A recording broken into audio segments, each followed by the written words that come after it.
C'est la liesse dans Misrata. Ces hommes paradent les ambulances dans lesquelles ils ont ramené le cadavre de Mouammar Kadhafi. Sa mort et la chute de la ville de Sirte doivent marquer la fin de 9 mois de guerre civile qui ensanglanta la Libye.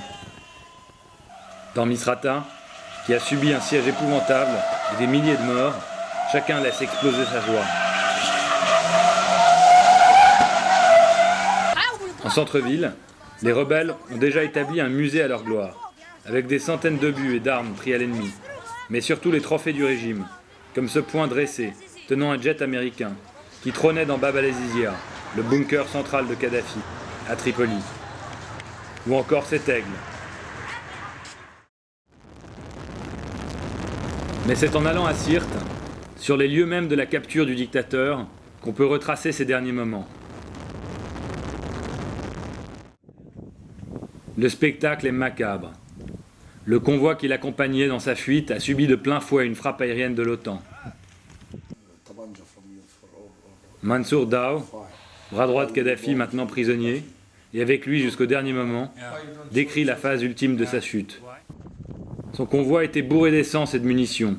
La plupart de l'escorte est morte brûlée vive, ou sous les tirs croisés des unités rebelles.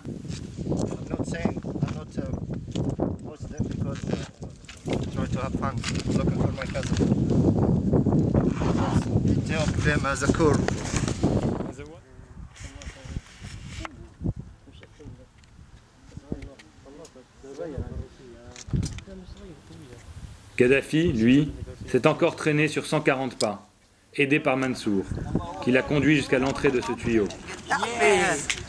Gaddafi mouse.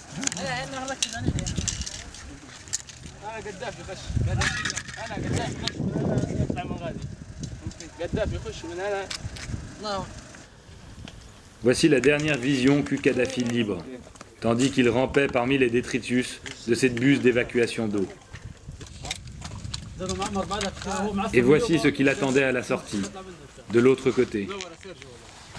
C'est ici même que se déroulent les scènes que tout le monde a vues sur les vidéos pirates. Les coups, les crachats, les touffes de cheveux arrachées, les humiliations. On le traîne ensuite jusqu'à un pick-up, sur la route, juste au-dessus, là où on voit ici les deux voitures blanches. Sur les vidéos tournées à ce moment-là, on voit qu'il saigne abondamment, avant d'être embarqué. De retour à Misrata, ces hommes de la Katiba, ou brigade Al-Khiran, célèbrent leur plus belle prise de guerre. Ce sont eux qui ont capturé Kadhafi, vivant, à la sortie du tuyau. S'ils jurent ne pas l'avoir lynché, ils exhibent fièrement ses armes, dont son pistolet en or ciselé.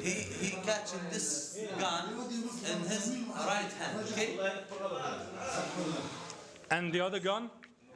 Mohammed. Yeah. Tout près de leur base, la foule se presse par centaines, 4 jours d'affilée, devant la chambre froide d'un marché à viande.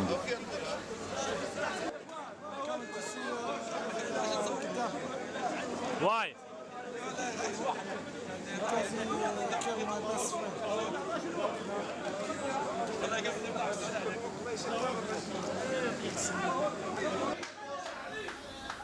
La thèse du gouvernement de transition veut que Kadhafi soit mort d'une balle perdue, dans la tête, pendant son évacuation vers l'hôpital. Ces images reflètent plutôt la violence du lynchage qu'il a subi. Malgré les contusions et les bleus, cette photo montre bien qu'il n'y a pas eu d'impact de balle à la tête. Par contre, comment expliquer les 2 points d'entrée bien visibles dans le poumon droit? Jamais 2 balles tirées à distance n'auraient pu entrer, si proches l'une de l'autre, chez quelqu'un encore en mouvement, et entouré d'une foule épaisse. Surtout, comment quelqu'un peut-il recevoir 2 balles en pleine face alors qu'il est allongé sur le dos? La largeur des impacts, qui indique un tir au pistolet plutôt qu'à la Kalachnikov, la proximité des 2 blessures, le remplacement, j'en suis personnellement convaincu. Tout semble indiquer que Kadhafi a été mortellement blessé au thorax par un tir à bout portant dans l'ambulance qu'il évacuait. Ces images tournées 2 jours plus tard, alors que les rebelles vont enterrer le dictateur, montrent l'autre côté de son crâne. Il y a bien une blessure au shrapnel, mais toujours pas d'impact de balle. Hors caméra, Salah ad-Din Badi, commandant rebelle et héros de la résistance de Misrata, convient que Kadhafi a certainement été exécuté dans la confusion. Mais peu importe, dit-il.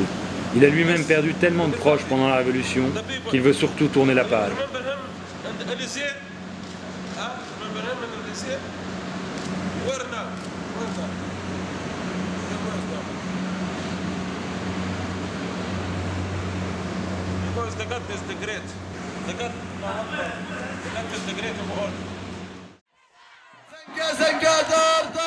Tourner une page d'histoire, pour de bon, c'est justement ce que font les Libyens, ce dimanche 23 octobre.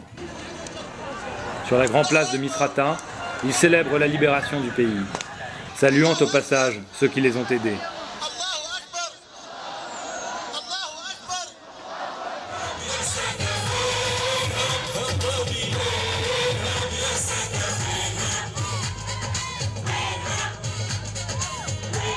La nuit venue, la fête continue.